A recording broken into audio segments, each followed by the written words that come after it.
Mayroong nag-comment sa atin, part 2 daw ng ginagawa natin na itong smash kung bakit or yung ano yung dahilan kung bakit hindi siya naikambyo. So kung nakita nyo mga bro, balik kinalas na po natin yung mga laman niya or yung mga clutch side niya.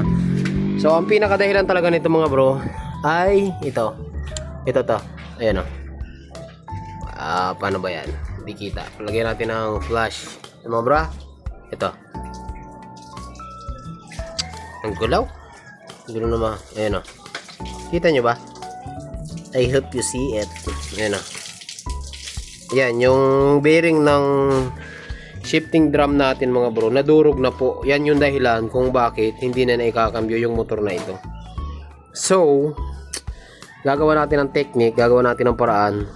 Dudukutin natin yung bearing na yan mga bro. Okay? Ilalabas natin dito.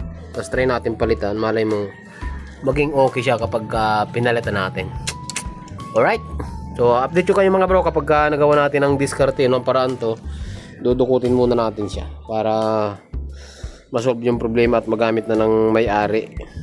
So, ulitin ko, ang unit na ito ay Suzuki Smash 115.